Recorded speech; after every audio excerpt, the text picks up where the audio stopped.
یەکێتی لاوان پتر لە 6 دەیە خەباتی بەردەوام. یەکێتی لاوانی دموکراتی کوردستانی ئێران وەک هەموو ڕێکخرا و حیزب و گروپێک دیاردەیەکی کۆمەڵایەتیە و سەرەتا و دەستپێک و ناسنامەی تایبەت بەخۆی هەیە. لە هەلومەرجی تایبەت و لە کاتێکی هەستیار و پێویست بۆ کۆمەڵێک ئامانجی درێژخایەن و تایبەتی سەری هەڵداوە. هەر لەو پێناوەشدا بە درێژایی 67 ساڵ ڕێگەیەکی پڕ لە هەوراز و نشێوی بڕیوە و ئێستاش قورس و قایمتر لە پێشوو هاوکات لەگەڵ ئاڵوگۆڕەکانی جیهانی و ناوچەیی لە خەبات و تێکۆشان بە مەبەستی گەیشتن بە ئامانجەکانی لە مەیداندایە. یەکێتی لاوان وەک سروشتی هەموو ڕێکخراوێکی شۆڕژجێڕ و ئازادیخواز زۆر جار کەوتووە و هەستاوەتەوە. گەلێک سەرکەوتنی بە نرخی بۆ گەلەکەمان و بە تایبەت لاوانی نەتەوەکەمان تۆمار کردووە و زۆر جاریش تووشی شەرایط و بارودۆخی سەخت و پڕقەیران بۆتەوە. بەڵام هیچ کات قەیران و کەندوکۆسپ نەیانتوانیوە لە ڕێباز و داواڕەواکانی پاشگەزی بکەنەوە. مێژووی ڕێکخراوێکی وەک یەکێتی لاوانی دموکراتی کوردستانی ئێران ئەگەر نەڵێین مێژووی هەموو کۆمەڵانی خەڵکی ڕۆژهەڵاتی کوردستانە، بێگومان مێژووی سەرجەم لاوانی کورد لە کوردستانی ئێرانە. مێژوویەک کە بە هەموو خاڵە بەهێز و لاوازەکانیەوە جێگای فەخر و شانازی پێکردنە. چونکە یەکەم ڕێکخراوی تایبەت بە لاوانە کە بۆ یەکەم جار و لە سەردەمی کۆماری کوردستاندا بە پێشنیاری پێشەوا قازی محەممەد و لەسەر بنەمای گرنگیدان بەم توێژە گرینگە دادەمەزرێ. ئەوەش شانازیەکی گەورەیە کە ڕێکخراوێک لەو سەردەمەدا و لە ژێر بیری پێشکەوتوانەی ڕێبەرانی کۆماری کوردستاندا فرچک دەگرێ. ئەو ڕێکخراوە زۆر جار لە چڵەپۆپەی خۆیدا بووە و هەندێک جاریش بەهۆی پەلاماری پەلاماردەرانی کوردستان و ئەو هەلومەرجەی کە لەلایەن ڕێژیمەکانی ناوەند و داسەپاو بەسەر کوردستاندا بۆی هاتوۆتە پێش لە چالاکی کەوتووە. گەلێک جار بنکە و بارەگاکانی کەوتونەتە بەر ڕەهێڵەی تۆپ و فڕۆکەی دوژمنانی نەتەوەکەمان. بەڵام بەهۆی لێهاتووی و بەهێزبوونی بیر و باوەڕی ئەندامان و لایەنگرانی توانیویەتی بەسەر ئیرادەی لاوازی دوژمندا زاڵ بێ و درێژە بە ڕەوتی گەشە سەندنی ڕێبازەکەی لە پێناو گەیشتن بە ئامانج بدە. هەلومەرج و قۆناغەکانی مێژووی یەکێتی لاوان بە شێوەیەکی گشتی بەسەر 3 قۆناغدا دابەش دەبێ. قۆناغی یەکەم سەرەتای دامەزرانی ئەو ڕێکخراوەیە لە سەردەمی کۆماری دموکراتیکی کوردستان لە ڕێبەندانی ساڵی 1324 هەتاوی تاکو سەرکەوتنی شۆڕشی گەلانی ئێران لە ساڵی 1357 هەتاوی. قۆناغی دووهەم لە سەرکەوتنی شۆڕشی گەلانی ئێران لە ساڵی 1357 هەتاوی تاکو مانگی گەلاوێژی ساڵی 1370 هەتاوی. قۆناغی سێهەم لە گەلاوێژی ساڵی 1370 هەتاوی تا مانگی گەلاوێژی ساڵی 1380 هەتاوی. بەدوای کۆتایی هاتنی شەڕی دووهەمی جیهانی هەلومەرجێکی تایبەت باڵی بەسەر ئێران بەگشتی و کوردستان بە تایبەتی داکێشا و بوار و زەمینەی ئەوە بۆ کورد وەک نەتەوەیەکی ئازادی خواز کە بەردەوام لە خەبات و تێکۆشان لە پێناو دەستەبەرکردنی مافەکانی و بە تایبەت مافی نەتەوایەتیدا بووە پێکات. بۆیە کورد بە ئەزموون وەرگرتن لە شۆڕشەکانی پێشوو بەو ئاکامە گەیشت کە بزوتنەوەی کورد لە پڕش و بڵاوی و لە چوارچێوەی بیرێکی عەشیرەیی و بنەماڵەیی ناتوانێت زامنی دەستەبەرکردنی ماف و داخوازیەکانی نەتەوەی کورد بێ. هەر ئەوەش بوو کە لە ساڵی 1942 زاینی کۆمەڵێک لە ڕووناکبیرانی کورد هەوڵی دامەزرانی کۆمەڵەی ژێکاف لە شاری مەهاباد دەدەن و دواتر بە مەبەستی بەرفراوانکردن و بەشداری بەرچاوی خەڵکی کوردستان بۆ بوون بە ئەندام لەو کۆمەڵەیەدا لە 25 گەلاوێژی ساڵی 1945 زاینی کۆمەڵەی ژێکاف دەبێتە بناغەی دامەزرانی حیزبێکی مۆدێرن و نەتەوەیی و دموکراتیک، واتە حیزبی دموکراتی کوردستان و پێشەوا قازی محەممەد دەبێتە سەرۆکی حیزبی دێموکرات و لە ماوەیەکی کورت و لە دووی ڕێبەندانی هەمان ساڵدا کۆماری کوردستان ڕادەگەیەندرێ و لە پایتەختی کۆمار واتە شاری مەهاباد ئاڵای کوردستان هەڵدەدرێ. قازی محەممەد بیرمەند و ڕووناکبیری نەتەوەکەمان باش دەیزانی و هەستی بەوە کردبوو کە بایخدان بەلاوان بایخدانە بە پێشکەوتنی کۆمەلگا و داهاتووی ڕوونی گەلی کورد. هەر لەسەر ئەو ئەساس و بنەمایەش بوو کە پاش دامەزرانی کۆماری کوردستان بۆ ئاشنابوونی زیاتری لاوان بە ماف و ئەرکەکانیان و بەشداریان لە کۆماردا بە مەبەستی بڕیاردان لەسەر چارەنووسی خۆیان و هەتا دوای چەند ڕۆژێک لە دامەزراندنی کۆمار واتە لە ڕێبەندانی ساڵی 1324 هەتاوی و لەسەر پێشنیاری پێشەوا قازی محەممەد بڕیاری دامەزرانی یەکێتی لاوانی دموکراتی کوردستانی ئێران دەدرێ و یەکێتی لاوان بۆ ڕاپەڕاندن و بەجێگەیاندنی ئەرکەکانی لە ناوچەکانی ژێردەسەڵاتی کۆماری کوردستان هەوڵی سازماندان و ڕێکخستنی لاوان لە دەوری ئەو ڕێکخراوەیە دەدا. بە تایبەت لەو سەردەمەدا یەکێتی لاوان چەند ئەرکێکی گشتی و بنەڕەتی لەسەرشان بووە وەک یەکەم کۆکردنەوەی لاوانی کورد لە دەوری ئەو ڕێکخراوەیە بۆ ڕاپەڕاندنی ئەرکەنەتەوەی نیشتمانی و سنفیەکانیان. دووهەم بەشداریکردنی لاوان لە بنیاتنانی کۆمەلگایەکی پێشکەوتووی کوردەواری وەک توێژێکی ئەکتیڤ و چالاکی کۆمەلگا. سێهەم ئاشناکردنی زیاتری لاوان بە ماف و ویستەکانی توێژی لاوان لە نێو کۆمەلگادا و بەرزکردنەوەی هەستی نەتەوایەتیان. چوارەم ئاشناکردنی لاوان بە خوێندن و نووسینی زمانی کوردی و ڕاهێنان و پەروەردەکردنی لاوان لە بوارە جۆرا و جۆرەکاندا. هەر لەو پەیوەندیەشدا 60 کەس لە لاوان بە مەبەستی خوێندن لە بەشی سیاسی و نیزامی و هەتا دوایی ڕەوانەی باکۆ دەکرێن. یەکێتی لاوانی دموکراتی کوردستانی ئێران پاش دامەزراندن و بە فەرمی دەست بەکاربوونی گۆڤارێک بە نێوی هاواری نیشتمان کە وەک زمان حاڵی ئەو ڕێکخراوەیە و بۆ گەیاندنی بۆچوونەکانی ئەو یەکێتیە کە زیاتر بابەتەکانی ئەدەبی و سیاسی و کۆمەڵایەتی بووە وەک ئەرکێکی تر بەجێگەیاندووە و لەلایەن سەدیقی ئەنجیریەوە سەرپەرستی کراوە و یەکەم ژمارەی لە شێوەی گۆڤار لە ڕۆژی 1 خاکەلێوەی ساڵی 1325 هەتاوی دەرچووە. جێگەی ئاماژە پێدانە کە ئەو گۆڤارە دواتر بوو بە ڕۆژنامە و لەو قۆناغەی تێکۆشانیدا 5 ژمارەی لێچاپ و بڵاو کراوەتەوە. ژمارەی یەکەم ڕۆژی پێنجشەممە 19 بانەمەڕی ساڵی 1325 هەتاوی.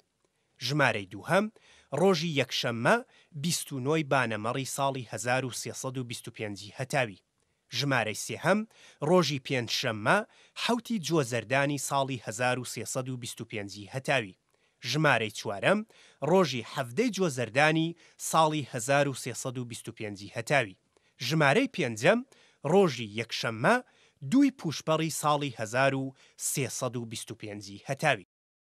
بە دوای ڕووخانی کۆماری کوردستان لە مانگی سەرماوەزی ساڵی 1325 هەتاوی لەلایەن ڕێژیمی حەمەڕەزاشاو گرتن و لە سێدارەدانی ڕێبەرانی کۆمار و داگیرکردنی ناوچەکانی ژێردەسەڵاتی کۆمار دەرەتان بۆ خەبات و تێکۆشانی یەکێتی لاوان ئەستەم دەبێ و بۆیە بۆ ماوەیەک لە تێکۆشان دەکەوێت.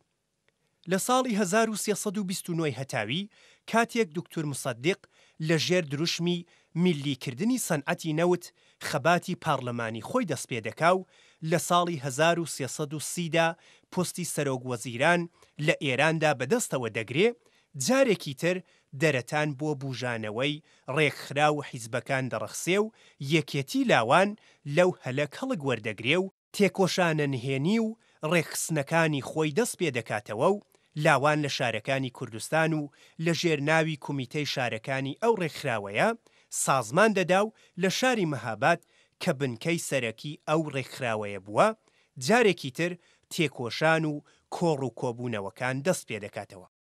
دکتۆر عەبدوڕەحمانی قاسملوو لە ساڵی 1332 هەتاوی ئەو هەلە دەقۆزێتەوە و لە شاری ورمێ کومیتەی یەکێتی لاواندا دەمەزرێنێ و دەست دەکا بەکار و تێکۆشان و ڕێخستنی لاوانی ئەو ناوچەیە لە ڕیزەکانی ئەو ڕێکخراوەیەدا و گوڕوتینێکی تر بە جەستەی یەکێتی لاوان دەبەخشێ کە لە مێژووی یەکێتی لاواندا بەلاپەڕەیەکی زێڕین دێتە ئەژمار چونکە نەخش و ڕۆڵی ئەو ڕێبەرە مەزنەی نەتەوەکەمان لەو سەردەمەدا چوەک ئەندامێکی چالاک و چوەک ڕێکخەرێکی بەهێزی لاوان لەو ڕێکخراوەدا بەرجەستەیە.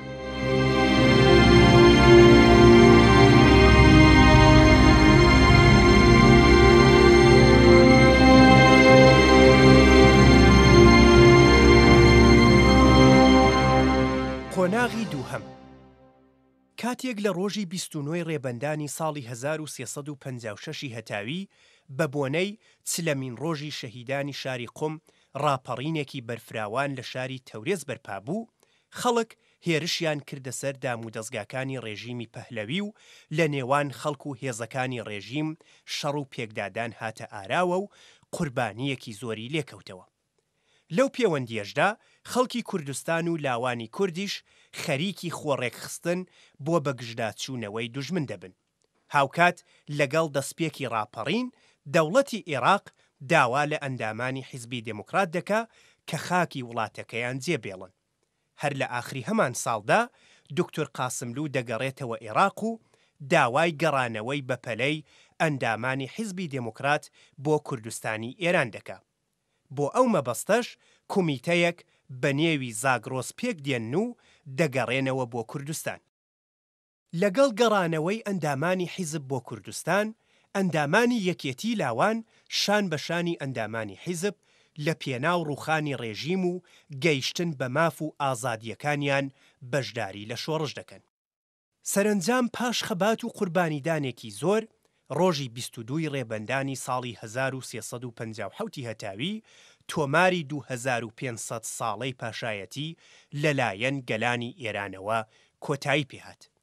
بەڵام مخابن هەر زۆر زوو دەستکەوتەکانی شۆڕش دەستی بەسەرداگیرا و گەلانی ئێران بۆ جارێکی تر ئاوات و ئامانجەکانیان بەفیڕۆچوو. لەو سەر و بەندەدا خەباتی لاوانی کورد بەگشتی و یەکێتی لاوانی دموکراتی کوردستانی ئێران پێی نایە فازێکی دیکە لە خەبات و بەرخودان و لە مانگی بەفرانباری ساڵی 1357 هەتاویدا یەکێتی لاوان لە مزگەوتی شادەروێشی شاری مەهاباد بە بەشداری 32 کەس لە ئەندامان و 3 کەس لە ئەندامانی حیزبی دموکرات کۆبوونەوەیەکیان پێکێنە. ئەو کۆبوونەوەیە وەک بەردی بناغەی چالاکی لاوان پاش خەباتی سەخت و نهێنی لە مێژووی یەکێتی لاوان دێتە ئەژمار و دەبێتە هەوێنی دووبارە ڕێکخستنەوەی ئەندام و لایەنگرانی ئەو ڕێکخراوەیە و لاوانیش پاش ئەو ڕێکخستنەوەیە بە گوڕوتینێکی زیاترەوە دەستیان بە خەبات و تێکۆشان کردەوە. کاتێک حیزبی دموکرات لە ڕۆژی 11 ڕەشەمەی ساڵی 1357 هەتاوی خەباتی ئاشکرای خۆی دەست پێ دەکا و سیاسەت و هەڵوێست و ئامانجەکانی بە خەڵک ڕادەگەیەنێ، یەکێتی لاوان بە شێوازێکی چالاکانەتر بە ئەرکی سەرشانی هەڵدەستێ و وەک باقی توێژەکانی تری کۆمەلگای کوردستان پشتیوانی خۆیان لە هەڵوێست و ئامانجەکانی حیزبی دموکرات وەک پێشەنگی بزوتنەوەی ڕزگاری خوازی نەتەوەی کورد لە کوردستانی ئێران دەردەبڕێ.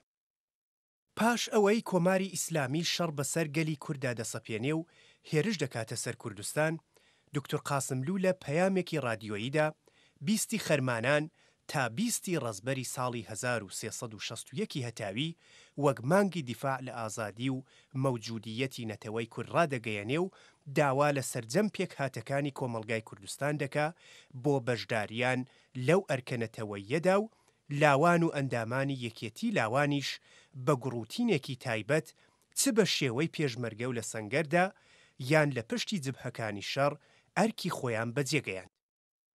لە دەیەی شەزدا کە بۆ ماوەی 10 ساڵ دیفاعێکی چەکدارانە لەلایەن حیزبی دموکراتەوە لە بەرامبەر هێرشەکانی کۆماری ئیسلامی بۆ سەر کوردستان هاتە ئاراوە، ئەرکی یەکێتی لاوان قورساییەکی زیاتری بەخۆیەوە بینی. ئەویش بە هاتنی ئەو لاوە کەم تەمەنانەی کە دەهاتنە ڕیزەکانی پێشمەرگایەتی حیزبی دموکرات. ڕێبەری ئەو حیزبە و لە سەروی هەمویانەوە دکتۆر قاسملووی ڕێبەر هەستی بەوە کرد کە دەبێت چارەیەک بۆ ئەو لاوە کەم تەمەنانەی کە ڕێبازی خزمەت بە نەتەوەکەیان هەڵدەبژێرن و دێنە ڕیزی پێشمەرگەکانەوە بدۆزرێتەوە. هەر بەو مەبەستە بنکە و بارەگاکانی یەکێتی لاوانی دموکراتی کوردستانی ئێران چالاکتر لە جاران بوو بە پێگەیەک بۆ پەروەردەکردنی لاوانی کورد. دکتۆر قاسملوو وەک مرۆڤێکی دەروەست و پابەند بە ئوسول و پرەنسیپە ئینسانی و نێونەتەوەییەکان سەبارەت بە سازماندان و ڕێکخستنی لاوانی کورد لە بنکە و بارەگاکانی یەکێتی لاوان لەو قۆناغەی خەباتدا چەند مەبەستێکی سەرەکی هەبوو. یەکەم چەکدار نەکردنی ئەو لاوە کەم تەمەنانەی کە بە مەبەستی بەرگری لە خاک و نەتەوەکەیان دێنە ڕیزی هێزی پێشمەرگە، چونکە حیزبی دموکرات هەموو کات پابەند بووە بە پاراستنی ماف و ئازادی مرۆڤ و بە تایبەت لە ڕاستای پاراستنی جارنامەی جیهانی مافەکانی مرۆڤ کە لە ساڵی 1940 زاینی لەلایەن نەتەوەیە گرتووەکانەوە پەسەند کراوە. دووهەم ناساندنی ویست و داخوازیەکانی نەتەوەی کورد و حیزبی دموکرات بەلاوەکان و هۆکاری ئەو شەڕێکە بەسەر کورد و کوردستاندا سەپاوە بەر لەوەی بچنە سەنگەری پێشمەرگایەتی. سێهەم ئامادەکردنی لاوانی نەتەوەکەمان بەهێز و ورەیەکی پتە و ئاگاییەکی زیاترەوە بۆ خەبات و تێکۆشان دژی زوڵم و زۆرداری ڕێژیمەکانی زاڵ بەسەر کوردستاندا. ئەوەش دەرخەری ئەو ڕاستیەیەکە ئەو بنەما فکریانەی دکتۆر قاسملوو هاوبیرانی لەلایەک و شوێندانەری یەکێتی لاوان لە ڕاستای پەروەردە و پێگەیاندنی لاوانی بە هەست و نیشتمان پەروەری نەتەوەکەمان لەلایەکی ترەوە بۆتە هۆی ئەوەی کە ئەمڕۆ چ لە ئاستی جیهان و ناوچە بەگشتی و کوردستان بە تایبەتی وەک ڕێکخراوێکی دەروەست و خاوەن پێگەی بەهێز ئەرکە نەتەوەیی و سیاسی و سینفیەکانی خۆی بەڕێوەبەرێ. کەواتە ئەگەر پێشەوای گەلی کورد و هاوبیرانی لە سەردەمی کۆماری کوردستاندا یەکێتی لاوانیان دامەزراند، ئەوە دکتۆر قاسملوو هاوبیرەکانی بوون کە بوژاندیانەوە و بەرگی نوێیان بەبەردا کرد و لاوانی ئازادی خواز و قوتابیانی ڕێبازی ئەو ڕێبەرانەش بوون کە بەرنامە و پرۆگرامیان بۆ داڕشت و بە هەموو ئاستەنگ و سەختی و دژواریەکان گەیاندیانە ئەمڕۆ کە بۆتە هیوا و ئومێدی لاوانی کوردستان.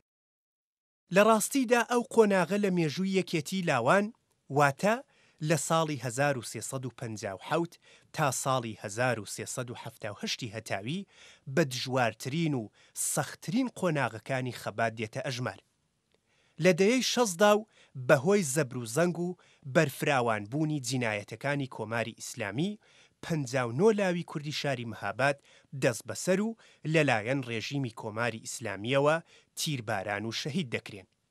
لە ساڵی 1368 هەتاوی و بە شەهیدکرانی دکتۆر قاسملوو لەلایەن دیپلۆمات تێرۆریستەکانی کۆماری ئیسلامی یەکێتی لاوان قوتابیەکی بە ئەمەک بۆ ڕێکخرا و مامۆستایەک بۆ پەروەردەکردنی لاوان و ڕێبەرێکی هەڵکەوتووی لە ئاست داکۆکیکردن لە مافەکانیان لەدەستدا.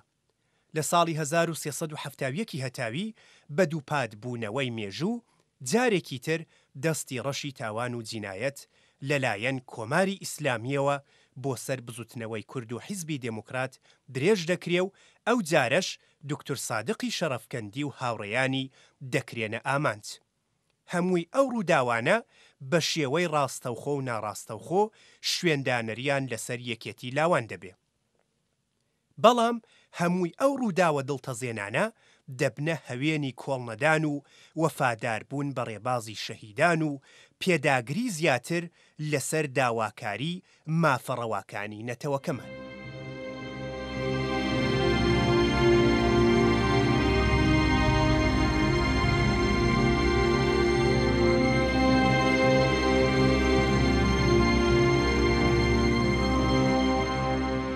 سێهەم ساڵی 1370 هەتاوی تا ساڵی 1380 هەتاوی.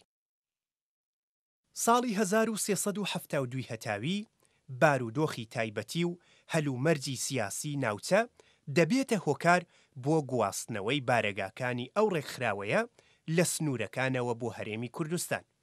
هەرچەند بۆ ماوەیەکی کورت تێکۆشانی یەکێتی لاوان بەرەو لاوازی دەبا، بەڵام لە مانگی گەلاوێژی ساڵی 1370 هەتاوی لەژێر دروشمی لە دەوری یەکێتی لاوان کۆببنەوە تێکۆشانی خۆی دەست پێکردەوە و بۆ جارێکی تر کەوتەوە سازماندانی ئەندامانی.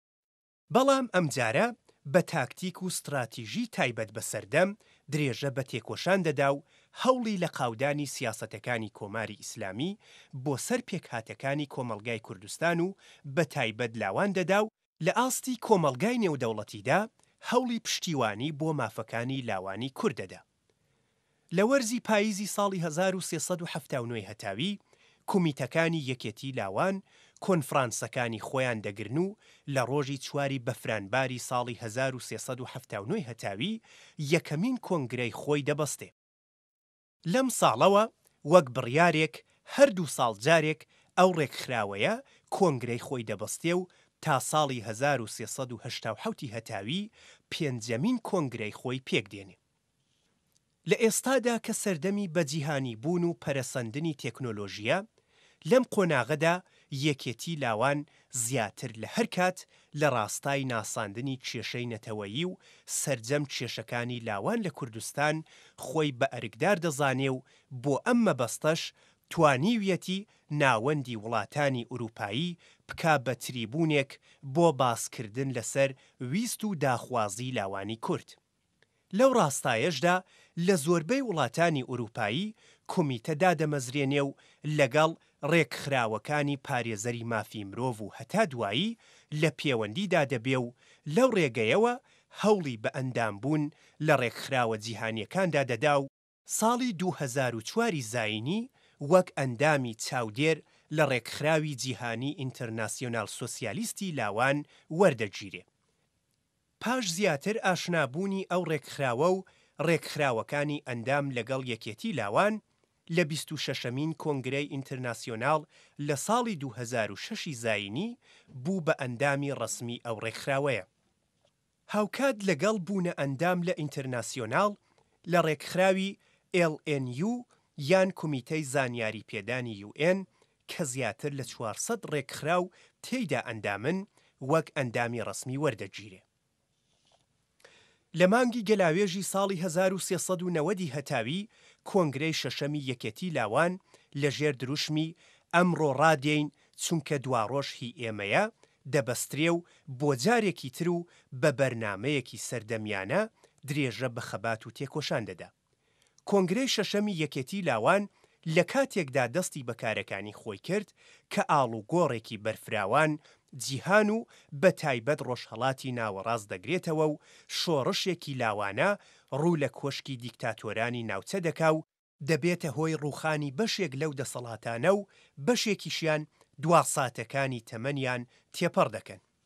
ئەو ئاڵوگۆڕانە لەسەر لاوی کورد و یەکێتی لاوان شوێندانەری خۆی هەبوو، پێویستی بە یەکڕیزی زیاتری لاوانی کورد هەیە و بۆ ئەو مەبەستەش بەشداری لە دووهەم کۆنفرانسی نەتەوەیی لاوانی هەر 4 پارچەی کوردستان لە هەرێمی کوردستاندا کرد و لە ئاستی کوردستانی ئێرانیشدا بە هاوکاری ڕێکخراوەکانی لاوانی ئەو پارچەیەی کوردستان توانی فێدراسیۆنی ڕێکخراوەکانی لاوانی کوردستانی ئێران دابمەزرێنێ.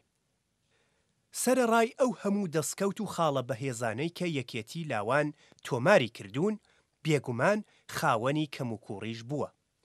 یەکێک لەو کەموکوڕیانە نەبوونی ئارشیوی پێویست و نەمانی کۆمەڵێک ئەسنادی بەنرخە کە ئەوەش بۆتە هۆی ئەوەی کە ئەو ڕێکخراوە دوای زیاتر لە 6 دەیە بەسەر خەبات و تێکۆشانیدا نەیتوانیوە ڕۆژی دامەزرانی ڕابگەیەنێ و ئەوەش بێگومان خاڵێکی لاوازی ئەو ڕێکخراوەیە.